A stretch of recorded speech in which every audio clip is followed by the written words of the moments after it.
Makanya ketika saya baca Bismika Rabbi wada'tu jambi wa bika arfa'hu fa in amsakta nafsi. Ya Allah, kalau memang nyawaku malam ini dipertahankan, rahmatilah ya Allah, karena prosesnya panjang.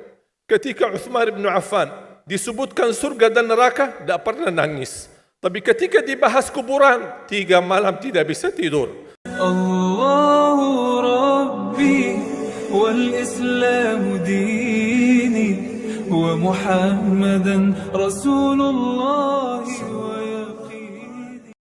Baca salah satu doa. Mungkin Bapak Ibu jemaah sekalian pasti hafal. Doa tidur. Dan doa bangun tidur. Doa tidur Bismikallahumma amutu wa ahya. Ada banyak berbagai macam riwayat, tapi singkatannya Bismikallahumma amutu wa ahya. Kemudian doa bangun tidur Alhamdulillah alladzi ahyana ba'da ma amatana wa ilaihin nusyur. Yang membuat saya penasaran, kenapa di judul doa namanya doa bangun tidur, doa tidur, tapi di dalam doa tidak ada istilah bangun tidur. Justru yang ada hidup dan mati. Membuat saya berfikir, apa maksudnya Bismikallahumma? Seharusnya Bismikallahumma tidur dan bangun. Alhamdulillah yang telah membangunkan sesudah tidur. Kenapa ada hidup dan mati? Ingin saya mencari tahu, sambil saya menemukan sebuah hadis yang sahih. Alhamdulillahilladzi radda ilayya ruhi wa afani fi jasadi wa adhina li bidzikri. Ini menjadi doa yang kedua, doa bangun tidur. Ketika saya baca, Alhamdulillah yang telah kembalikan ruhku, berarti ruh kita di mana saat tidur? Wa afiat di jasadku, dan diizinkan untuk bisa mengingat Allah Subhanahu wa taala.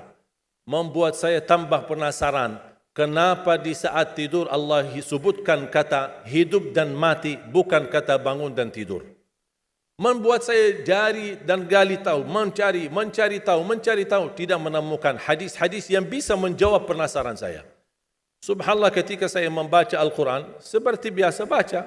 Setiap hari baca, meniatkan waktu, kadang 1 juz, kadang 2 juz. Pas sampai saya di surah Az-Zumar. Surah 39 ayat 42. Allahu yatawaffal anfusa hina mautiha wallati lam tamut fi manamiha fayumsiku allati qada 'alayha al-maut wa yursilu al-ukhra ila ajalin musamma inna fi dhalika laayatin liqaumin yatafakkarun. Saya langsung sujud syukur. Saya berkata, itulah jawabannya. Allahu yatawaffal anfusa. 2 kali Allah memegang nyawa kita. 1 saat kita meninggal dunia. 2 saat kita tidur belum meninggal dunia. Allahu yatawaffal anfusa hina mautiha, ketika tidur mati, sudah meninggal dunia. Nyawa kita dimegang oleh Allah Subhanahu wa taala. Allahu yatawaffal anfusa hina mautiha wallati lam tamut fi manamiha, dan Allah memegang nyawa seorang ketika dia tidur tapi belum mati. Kalau soal sudah dimegang nyawanya ketika mati sudah selesai. Tapi Allah jelaskan lebih detail lagi, persoalan megang nyawa seorang ketika tidur belum mati. Fayumsiku allati qada 'alaiha al-maut. Allah Subhanahu wa taala menahan nyawa yang sudah ditetapkan oleh Allah kematiannya. Makanya ada orang ketika bangunnya subuh sudah meninggal dunia. Ternyata dia termasuk fayumsiku allati qada 'alaiha al-maut. Wa yursilul ukhra, tahap yang kedua, wa yursilul ukhra ila ajalin musamma, yang belum ditetapkan kematian, Allah kembalikan nyawanya untuk di waktu yang ditentukan dan ditetapkan oleh Allah Subhanahu wa taala. Itu beristiwa setiap malam Bapak Ibu. Dimegang nyawa kita dan dilepas. Bisa jadi ketika dimegang dipertahankan, tidak dilepas. Ini beristiwa menghadapi proses kematian setiap malam ketika tidur. Inna fi dzalika laayatil liqaumin yatafakkarun. Mana orang yang berfikir, itu tanda kebesaran Allah bagi kaum yang berfikir. Ketika saya baca buku-buku doa, ternyata saya menemukan doa yang hampir sama mentakwilkan ayat ini, tapi menjadi bentuk sebuah doa yang cukup panjang tapi sangat indah, apalagi kalau bisa kita menikmati dan menghayati isinya. Menjadi salah satu doa tidur. Tadi doa tidur ada 1 kan? Bismikallahumma amutu wa ahya. Doa bangun tidur ada 2. Alhamdulillahilladzi ahyana ba'da ma amatana wa ilaihin nusyur. Itu umum. Ada satu lagi, alhamdulillah alladhi radda ilayya ruhi wa afani fi jasadi wa adhina li bidhikri. Terus saya menemukan doa, ternyata doa tidur ada dua. Selain bismika Allahumma amutu ahya, ada bismika rabbi wada'tu jambi. Dengan namamu ya Allah aku berbaring. Wa bika arfa'hu, dengan namamu aku angkat. Fa in amsakta nafsi, ya Allah, kalau nyawaku dibertahankan malam ini, farhamha, rahmatilah ya Allah. Wa in arsaltaha fahfadha, kalau dilepaskan nyawaku, jagalah diriku sebagaimana terjaga dirinya hamba-hamba yang saleh. Ketika saya baca dan setiap malam bisa merasakan bismika rabbi wada'tu jambi wa bika arfa'hu fa in amsakta nafsi farhamha. Ketika saya baca fa in amsakta nafsi farhamha, saya bisa merasakan ketika Allah wafatkan saya malam itu. Dan saya sangat memohon rahmatilah aku ya Allah. Ketika saya sendirian saat dimandikan, saat saya sendirian saat saya dikuburkan, saya sendirian saat disalati, saya sendirian saat dihisab, saya sendirian saat menghadapi munkar nakir, saya sendirian saat mereka mengucapkan man rabbuka, ma dinuka, man nabiyuka. Kalau bukan rahmatmu ya Allah, saya tidak akan bisa apa-apa. Saya tidak bisa nyaman, saya tidak bisa selamat, saya tidak bisa bahagia. Bagaimana kuburan yang sempit dan gelap bisa menjadi kun fayakun raudatum min riyadil jannah, taman dari taman surga. Bahkan Allah tunjukkan posisi kita di surga. Makanya seorang hamba yang bisa melihat posisinya di surga, dia berteriak, ya Allah, aqimis sa'ah, segerakanlah datangnya hari kiamat. Sebaliknya orang-orang yang na'udzubillah, ketika disempitkan kuburannya, bertambah gelap, bertambah hitam, belum lagi turun azab, ditunjukkan posisinya di neraka di sampingnya, dan dia berteriak, ya Allah, la tuqimis sa'ah, janganlah terjadi hari kiamat. Sudah aku disiksa di sini, sudah cukup, apalagi akan disiksa nanti di hari kiamat. Makanya ketika saya baca bismika rabbi wada'tu jambi wa bika arfa'hu fa in amsakta nafsi, ya Allah, kalau memang nyawaku malam ini dipertahankan, rahmatilah ya Allah. Karena prosesnya panjang. Ketika Uthman bin Affan disebutkan surga dan neraka, tidak pernah nangis. Tapi ketika dibahas kuburan, 3 malam tidak bisa tidur. Kata beliau, al-qabru awwalu manazilil akhirah. Kuburan itu langkah awal ke akhirat. Kalau itu lulus, lancar, bahagia, selamat, insya-Allah lebihnya aman dan sambil menuju ke surga. Tapi kalau kuburannya menderita, menjadi tersiksa, menjadi pahit dan tidak bisa nyaman, tidak akan bisa nyaman lebihnya dan selanjutnya, na'udzubillah min zalik.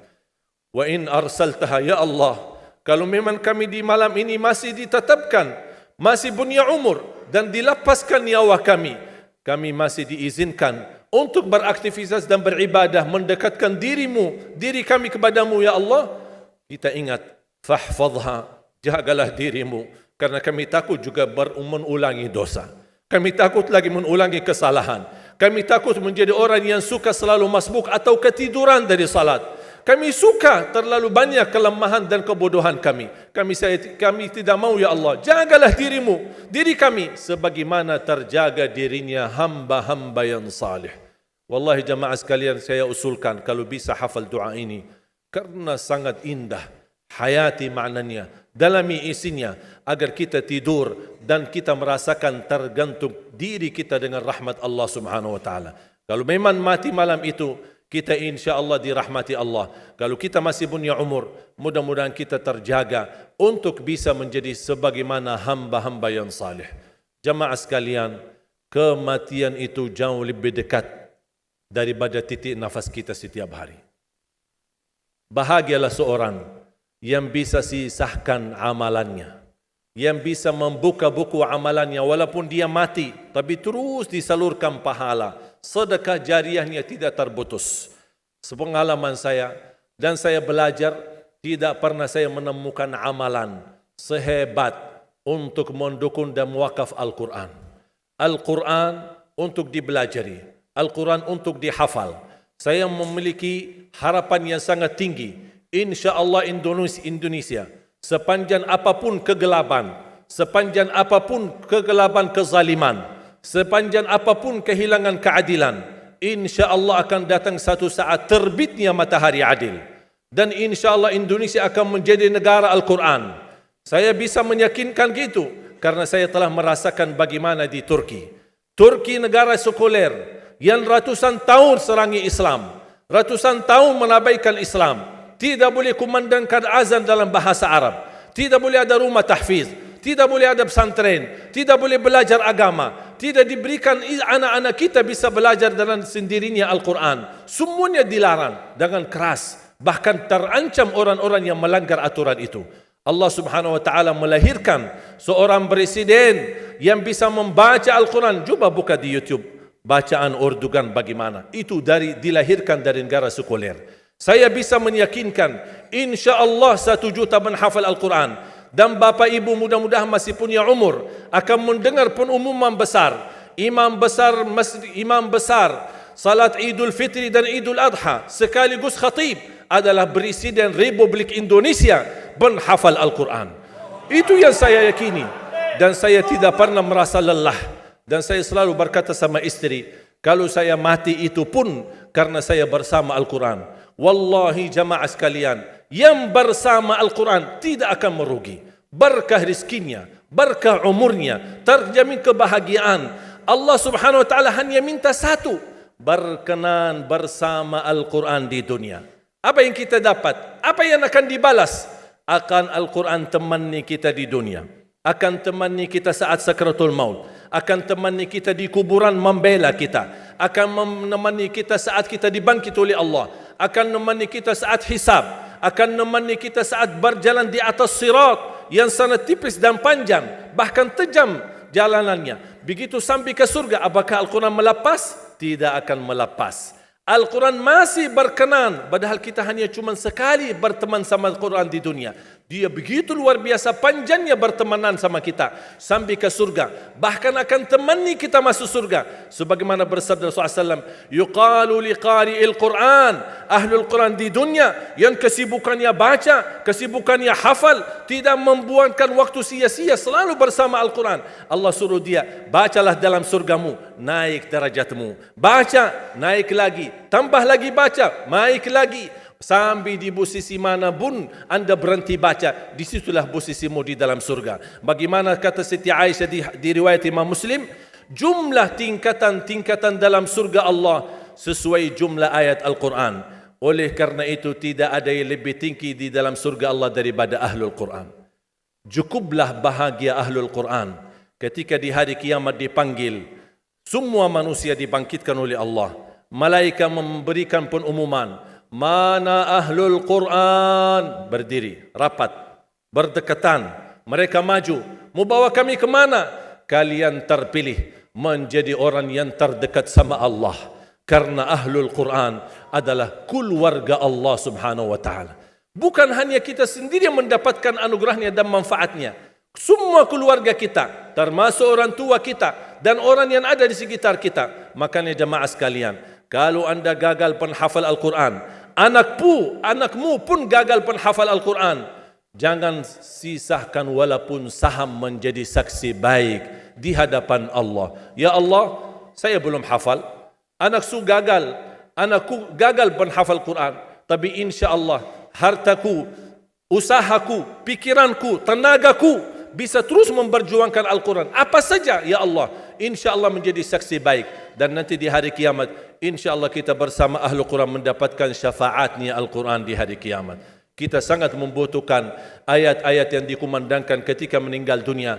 Insya Allah setiap satu huruf akan disalurkan 10 kebaikan. Mudah-mudahan semua yang hadir diberikan kemuliaan dan keanugerah dari Allah menjadi Ahlul Quran, penghafal Al-Quran, penghayati Al-Quran, para pencinta Al-Quran, berakhlak-akhlakul Quran. Ya Allah, aku mohon atas izin-Mu ya Allah, kami bersama-sama bertemu di masjid ini. Berilah kepada kami kemuliaan bersama-sama bersama Ahlul Quran di dalam surgamu ya Allah, ya Dzal Jalal wal Ikram, ya Arhamar Rahimin, ya Arhamar Rahimin.